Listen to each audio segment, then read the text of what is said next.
ই business learning বিডিতে আপনাদের সবাইকে স্বাগতম। আর আজকে ভিডিওটা শুরু করার আগে আমাদের টপিকসগুলো নিয়ে আগে আলোচনা করে নিব। তার আগে একটু বলে নিই, এই ভিডিওটা শুধুমাত্র নতুন উদ্যোক্তা যারা আছেন তাদের জন্য প্রযোজ্য। অনেকে যারা প্রথমে শুরু করি বা নতুন আছি তারা ফেসবুক দিয়েই শুরু করি, কারণ বাংলাদেশে তো ফেসবুক অত্যাধিক জনপ্রিয়। এই জন্য হয়তো ফেসবুক পেজ বা ফেসবুকে যে প্রোফাইলটা আছে সেটা দিয়ে আমরা আমাদের বিজনেসটা স্টার্ট করে থাকি। তো আমরা যারা আসলে ফেসবুক পেজ বা প্রোফাইল ইউজ করি তার পাশাপাশি আসলে অন্য কোনো সোশ্যাল মিডিয়া ব্যবহার করে আমরা বিজনেস করতে পারি কিনা, আসলে যারা নতুন তারাও আসলে পারি কিনা, হ্যাঁ, এইটা আমাদের প্রথম যে টপিকসটা আমরা কভার করার চেষ্টা করব আজকে। আমরা সেকেন্ড যে টপিকসটা আসলে কভার করব যে টিকটক ডিজিটাল মার্কেটিংয়ের জন্য গুরুত্বপূর্ণ কিনা। মানে যারা নতুন উদ্যোক্তা আছি তাদের জন্য কিন্তু এটা প্রযোজ্য। বারবার নতুন উদ্যোক্তা কথাটা বলছি, কারণ অনেকে হয়তো ভাববেন যে আরে ভাই ফেসবুক পেজ ম্যানেজ করতে গিয়ে হিমশিম খাচ্ছি, আপনি আবার কেন টিকটকের কথা বলছেন। আর টিকটক তো আসলে টিকটক থেকে কেউ তো কেনে না, টিকটক থেকে মানুষ শুধুমাত্র ওই ফান ভিডিও বা এই আজে বাজে অনেক কিছু আসলে আপলোড করছে। তো এর মাধ্যমে আমার প্রোডাক্টের বা সার্ভিসের যদি প্রমোশন করি তাতে কি আদৌ কোনো লাভ আছে কিনা, আমরা এই বিষয়টাকে আসলে তুলে ধরার চেষ্টা করব যে আসলে টিকটক কতটা গুরুত্বপূর্ণ নাকি গুরুত্বপূর্ণ না। আর থার্ড যে ওইটা আমরা আসলে আজকে এই টপিকস আলোচনা করব সেটা কি পেইড মার্কেটিংয়ের পাশাপাশি অর্গানিক মার্কেটিংও করা যায় কিনা।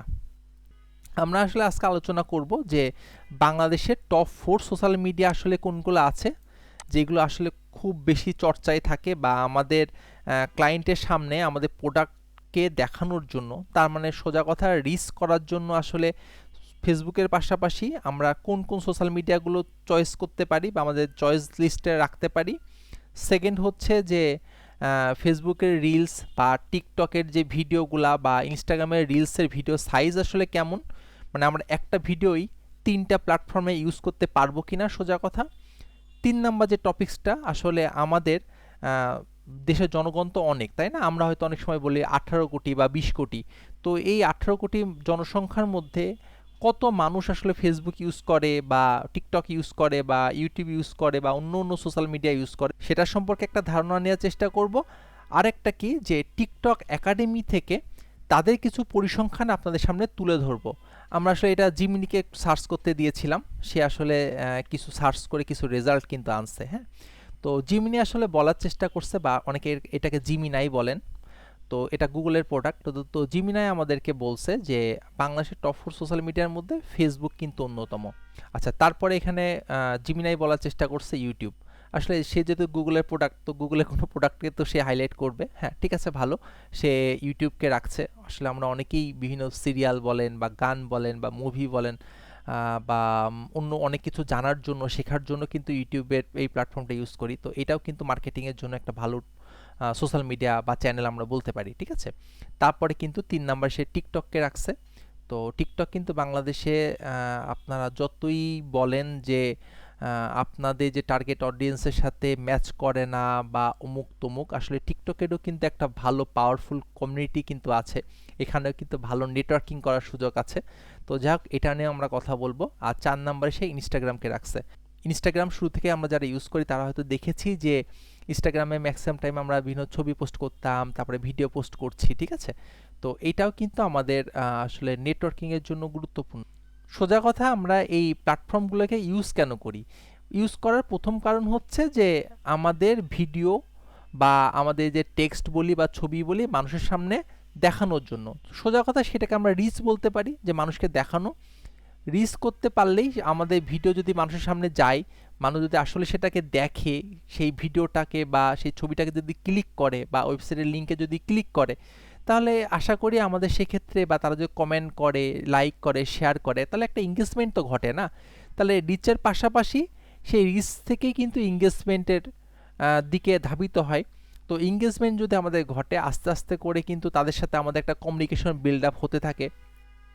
তাহলে আমাদের কিন্তু যদি আমরা সেলস ফানেল কল্পনা করি, আস্তে আস্তে আমাদের ফানেলে কিন্তু একটা মানুষ কিন্তু আসা শুরু করে। আস্তে আস্তে তাদের সাথে কমিউনিকেশন যদি ভালো হয়, আমরা ওইটাকে সেল করতে পারি একটা প্রোডাক্ট বা সার্ভিসকে, বা তার সাথে কমিউনিকেশন হলে একটা নেটওয়ার্কিং বিল্ড হয়।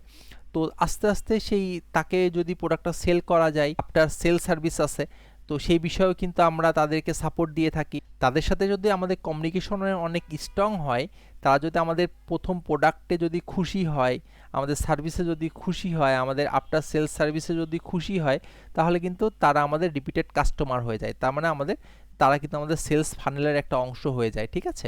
খুব টার্গেটেড কাস্টমার, এবং যাদের কাছে গেলে আমাদের প্রোডাক্ট সেল হবে, এবং তারা যদি প্রোডাক্টের স্যাটিসফাইড হয়, তারা কিন্তু অনেক ওয়ার্ড বাই মাউথে যে ব্যাপারটা আছে, তো এই ব্যাপারটা মানে মুখে মুখে মানুষের প্রচারণা যে ব্যাপারটা আছে, সেইটা কিন্তু আসলে সংগঠিত হয়। টপিক্সের সেকেন্ড অংশটা কি আসলে, ভাই আমি তো, অনেকে বলবেন যে ভাই আমি তো আসলে ফেসবুকের পেজ বা প্রোফাইলটা ম্যানেজ করতে গিয়ে হিমশিম খাচ্ছি, আমার তো সময় নাই, তাহলে আমি কিভাবে এটা করব, তাই না? আমি কিভাবে টিকটককে ম্যানেজ করব, কিভাবে ইনস্টাগ্রাম ম্যানেজ করব, এত কি সময় আছে ভাই? আমি তাদেরকে বিনয়ের সাথে বলতে চাচ্ছি যে ফেসবুক রিলসের জন্য যে ভিডিওটা বানাচ্ছেন, টিকটকের জন্য যে ভিডিওটা বানাচ্ছেন, ইনস্টাগ্রাম রিলসের জন্য যে ভিডিওটা বানাচ্ছেন, মানে এটা আলাদা আলাদা কোনো ভিডিও না। আপনি একটা ভিডিওই যদি বানান, যদি ওই সাইজটাকে মেনটেন করেন, তাহলে কিন্তু আপনি একই ভিডিও এই 3টা প্ল্যাটফর্মে কিন্তু ছাড়তে পারবেন। তার সাথে সাথে আপনারা যদি মনে করেন যে ইউটিউবের শর্টস আকারে এটাকে আপলোড করবেন, আপনারা কিন্তু সেটাও কিন্তু এখান থেকে করতে পারবেন। তাহলে 4টা প্ল্যাটফর্ম কিন্তু একটা ভিডিওতেই কাভার করতে পারবেন। আমরা জাস্ট একটু গুগল করেছিলাম, তো গুগলে বেশ কিছু রেজাল্ট এসেছে। তো তারা আসলে বলেই দিয়েছে যে ফেসবুক রিলস বলেন, এদের সাইজ কিন্তু আসলে 9:16। আবার টিকটকের জন্য যে ভিডিও, সেটারও হচ্ছে 9:16। আবার ইনস্টাগ্রামে যেটা আছে, রিলস আছে, সেটারও কিন্তু 9:16। ইনস্টাগ্রাম রিলসের জন্য যদি পিক্সেল সাইজটা বলি, তাহলে আপনাদের বোঝার জন্য সুবিধা হবে, সেটা হচ্ছে 1080x1920 পিক্সেল। টিকটকের জন্যও কিন্তু সেম পিক্সেল। আবার আমি যদি ফেসবুকের রিলসে যাই, তাহলে তারও জন্য কিন্তু পিক্সেল সেম।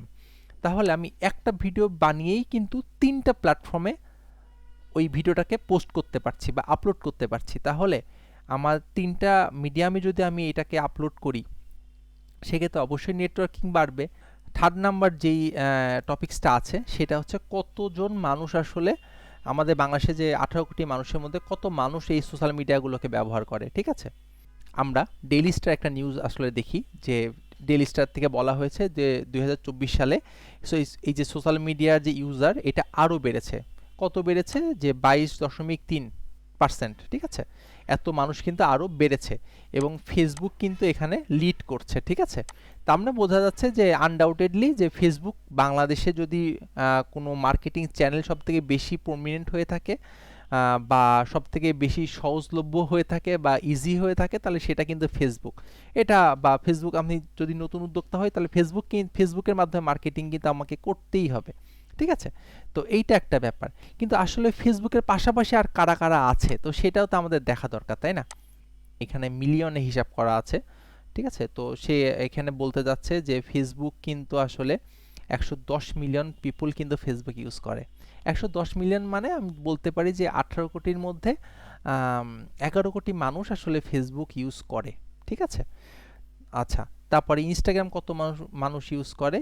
এখানে 31.1। তা আমি ধরতে পারি যে 3 কোটির উপর মানুষ আসলে ইনস্টাগ্রাম ইউজ করে। আচ্ছা, এইগুলো লিঙ্কডইন আমাদের খুব বেশি কার্যকর না এই ক্ষেত্রে। মেসেঞ্জার, এটা তো ফেসবুকেরই প্রোডাক্ট, আমরা যখন ফেসবুকে অ্যাড করি তখন তো এটা মেসেঞ্জারেও দেখা যায় আর কি। তো বাদ বাকি এই যে পিন্টারেস্ট, স্ন্যাপচ্যাট, তারপরে টেলিগ্রাম, অত কার্যকরী না। তারপরে যদি আমরা দেখি টিকটকে আবার দেখি, এখানে কিন্তু 50 মিলিয়ন পিপুল কিন্তু টিকটক ইউজ করে। তার মানে প্রায় আমাদের 5 কোটি মানুষ আসলে, 18 কোটির মধ্যে 5 কোটি মানুষ আমাদের টিকটক ইউজ করে। আর যদি এগুলো বাদ দিই, যদি আমি আসলে ইউটিউবে আসি, ইউটিউবে আমরা বলতে পারি অন্তত প্রায় 7 কোটি বা 7.5 কোটির উপর মানুষ কিন্তু ইউটিউব ইউজ করে। এবার ধরে নেন একটা তর্কের খাতিরে আমরা ধরেই নিলাম যে যেহেতু 18 কোটির মধ্যে প্রায় 11 কোটি মানুষ ফেসবুক ইউজ করছে, তার মানে এই ফেসবুকের যারা ইউজার, তারাই ইনস্টাগ্রাম ইউজ করছে, ঠিক তারাই কিন্তু টিকটক ইউজ করছে, ঠিক তারাই কিন্তু ইউটিউব ইউজ করছে। তাহলে ভাই আমার তো ফেসবুককে টার্গেট করলেই সব কিছু হচ্ছে, তাহলে আমি কেন অন্য কোনো প্ল্যাটফর্মে যাব? মনে করেন যে আপনি একটা ভিডিও ফেসবুকে পোস্ট করলেন, ঠিক আছে? তো ইন দ্য মিন টাইম আপনি অন্য অন্য প্ল্যাটফর্মেও এটাকে পোস্ট করলেন। এবার সামহাও আপনার যে ইউজারটা আছে, সে সামহাও যদি এখানে মিসও করে, সে সেটাকে গিয়ে ইনস্টাগ্রামে দেখবে, সে যদি ইনস্টাগ্রাম মিসও করে তাহলে সে সেটাকে টিকটকে দেখবে, সে যদি টিকটকেও মিস করে তাহলে সে সেটা ইউটিউবে গিয়ে দেখবে। মানে আমার কিন্তু ওয়ে কিন্তু অনেকগুলা অ্যাপ্লাই করার ফলে আমার একই ভিডিওগুলা কিন্তু একটা মানুষ যখন ভিন্ন ভিন্ন প্ল্যাটফর্মে যাবে তখন কিন্তু তার সাথে রিচ করার সম্ভাবনা বেশি থাকছে, তাই না? আমি একটা প্ল্যাটফর্ম দিয়ে একটা মানুষকে রিচ করার থেকে আমি যদি অনেকগুলো প্ল্যাটফর্মে যদি সেম ভিডিওটা আপলোড করি এবং ওই মানুষটাকে যদি টার্গেট করতে পারি বা রিচ করতে পারি তাহলে তো খারাপ কিছু না। আবার যদি এমনও হয়ে থাকে যে একটা মানুষ ওই ভিডিওটা ফেসবুকেও দেখলো, সেম ভিডিওটা সে ইনস্টাগ্রামেও দেখছে, সে টিকটকেও দেখছে, ইউটিউবেও দেখছে, তাহলে তো কোনো সমস্যা তো কিছু নাই। একটা মানুষকে বিভিন্নভাবে টার্গেট করা গেল। আবার যদি এরকম হয় যে এর বাইরেও যদি কিছু মানুষ দেখালো কি একটা মানুষ সে ফেসবুকটা একটু কম ইউজ করে, সে টিকটকটাকে একটু বেশি ইউজ করে, তাহলে আমার কিন্তু টার্গেট অডিয়েন্স কিন্তু ছুটে গেল না, তাই না? আমার সম্ভাবনা কিন্তু আসলেই বাড়ল।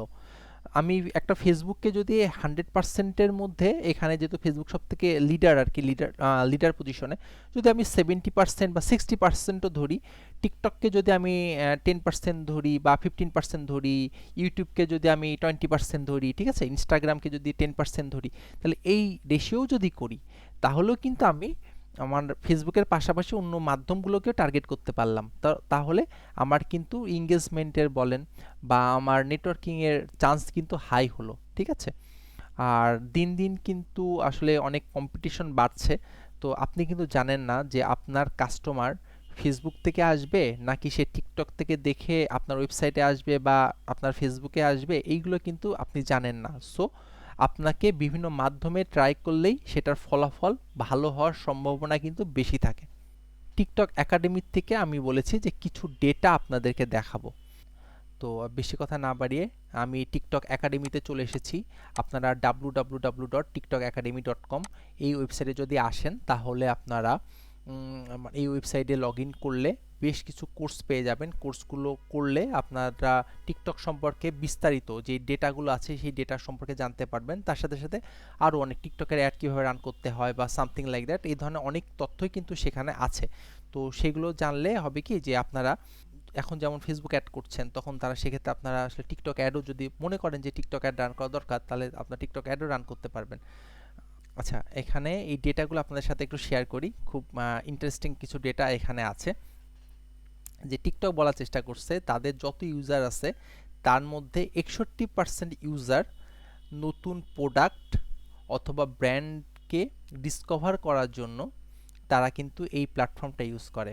তার মানে ধরে নেন যদি টিকটক ইউজার 1 কোটি থাকে সারা বিশ্বে, ধরে নেন সারা বিশ্বে টিকটক ইউজার 1 কোটি আছে, তো 1 কোটির মধ্যে 61 লাখ মানুষ তারা কি করে, নতুন প্রোডাক্ট বা নতুন ব্র্যান্ডকে ডিসকভার করার জন্য এই টিকটক প্ল্যাটফর্মটা কিন্তু ইউজ করে। মানে এটা কিন্তু একটা হিউজ একটা ব্যাপার, তাই না? হ্যাঁ, আমি ধরলাম যদি টিকটকের এই ডেটাটা তারা আসলে প্রপারলি নাও দেয় বা একটু মিথ্যাও যদি বলে তাতেও তো সমস্যা নাই। যদি এরকম হয় যে বাংলাদেশের 5 কোটি মানুষের মধ্যে যদি আমার 5 কোটি ধরেন না, ধরেন বাংলাদেশে টিকটক ইউজার ধরেন 1 কোটি, ধরেন জাস্ট তর্কের খাতিরে ধরে নেন 1 কোটি, তো 1 কোটির মধ্যে যদি আমার 61 লাখও যদি না হয়, যদি সেখানে আমার যদি 30 লাখ লোকও যদি হয় এরকম যে তারা নতুন প্রোডাক্ট বা ব্র্যান্ডকে ডিসকভার করার জন্য টিকটক প্ল্যাটফর্মটা ইউজ করছে, তাহলে এটা কিন্তু হিউজ, তাই না? তো এটা আপনার জন্য হিউজ, তেমনিভাবে যারা অন্য অন্য বিজনেস করতে চাচ্ছে ডিজিটাল প্ল্যাটফর্মের মাধ্যমে তাদের জন্য একটা হিউজ একটা। তারপরে একটা এখানে আরেকটা ব্যাপার বলা আছে যে 62% মানুষ আসলে এই যে টিকটকের প্ল্যাটফর্মটাকে ইউজ করে বিভিন্ন রিসার্চ করছে বা নতুন প্রোডাক্ট বা ব্র্যান্ড সম্পর্কে জানছে। তাহলে 52% মানুষ, মানে এটাও কিন্তু হিউজ, তাই না? যদি ওই সংখ্যা তত্ত্ব হিসাব করি, যদি 1 কোটি মানুষের মধ্যে 52 লাখ মানুষ আসলে এই টিকটক প্ল্যাটফর্মকে ইউজ করে তারা কি করছে, রিসার্চ করছে, মানে বিভিন্ন প্রোডাক্ট সম্পর্কে জানার চেষ্টা করছে, রিসার্চ করছে, বা ব্র্যান্ড বা অন্য অন্য যেই ব্র্যান্ডে যে বিভিন্ন প্রোডাক্ট থাকে সেই প্রোডাক্টকে জানার জন্য তারা এই টিকটক প্ল্যাটফর্মটা ইউজ করছে। তারা কি করছে দেখুন যে 61% ইউজার টিকটক ইউজার তারা কি করছে যে টিকটক থেকেই ডিরেক্টলি ওই প্রোডাক্ট বা সার্ভিসটা পারচেস করছে, অথবা তারা ওই টিকটকের ভিডিওটা দেখে আপনার ফেসবুকে বলেন বা আপনার ওয়েবসাইটে বলেন সেখানে গিয়ে বা অনলাইনে গিয়ে সেই প্রোডাক্টটা পারচেস করছে 61%। আরেকটা ব্যাপার বলা আছে এখানে যে 24% মানুষ কি করছে, যে প্রোডাক্টটা কিনছে তাদের রিভিউটা সেই টিকটকে গিয়ে আবার আবার পোস্ট করছে।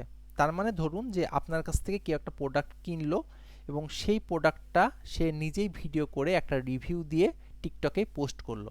তার মানে এইটা কিন্তু একটা হিউজ অপরচুনিটি আপনাদের সবার জন্য। লাস্ট একটা ইম্পর্টেন্ট ব্যাপার আপনাদের সাথে শেয়ার করব।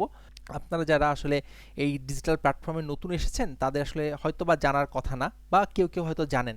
বিষয়টা কি, আগে কিন্তু গুগল অর্গানিকভাবে অনেক রিচ দিত, যেটা কিন্তু গুগল আস্তে আস্তে, গুগল যেহেতু অ্যাড চালু করেছে, গুগল কিন্তু এই অর্গানিক রিচের পরিমাণটা কিছু হলেও কমিয়েছে, তাই না?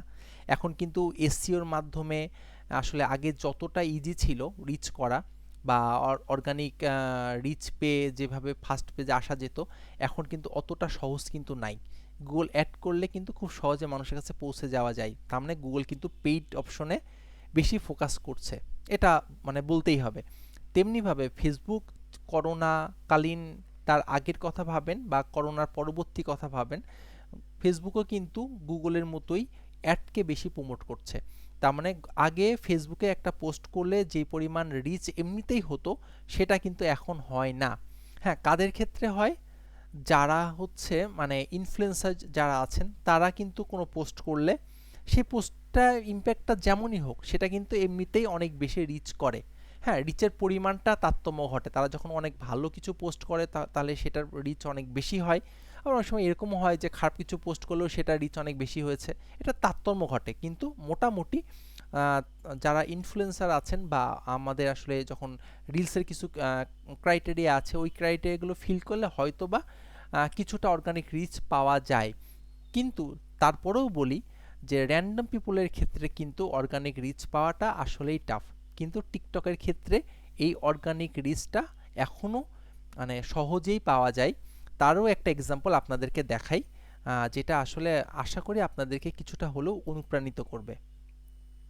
এইটা একটা দেখুন, একটা নতুন একটা টিকটক আইডি বলতে পারি, যে এখানে তার ফলোয়ারটা আছে আসলে 67, হ্যাঁ, আর ফলোইং করেছে হচ্ছে 89 পিপলকে, মানে সে ফলো করেছে আর তাকে ফলো করেছে 67টা মানুষ, ঠিক আছে?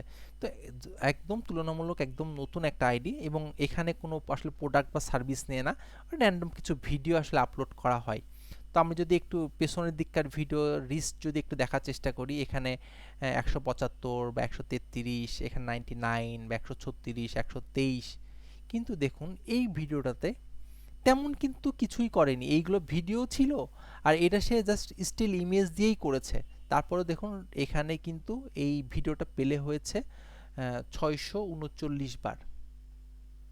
তার মানে তার ফলোয়ার এত কম, 67টা ফলোয়ার, তারপরেও তার ভিডিওটা প্লে হয়েছে 639 বার। তার মানে কিন্তু এখানে অর্গানিক রিচ, আপনি ইউটিউব বলেন, ফেসবুক বলেন বা ইনস্টাগ্রাম বলেন, তার থেকে অর্গানিক রিচ পাওয়া টিকটকে তুলনামূলক এখনও কিন্তু অনেক ইজি। তাহলে আপনি ফেসবুকে যদি অর্গানিক মার্কেটিং, পেইড মার্কেটিং যেটা হোক, ফেসবুককে আপনি মেন টার্গেট করেন, কিন্তু তার পাশাপাশি অর্গানিক মার্কেটিং যদি করতে চান, তাহলে অবশ্যই আপনাকে টিকটককেই টার্গেট করতে হবে। আর টিকটক কিন্তু এখনও অর্গানিক মার্কেটিংয়ের জন্য একটা ভালো একটা প্লেস বা ভালো একটা প্ল্যাটফর্ম।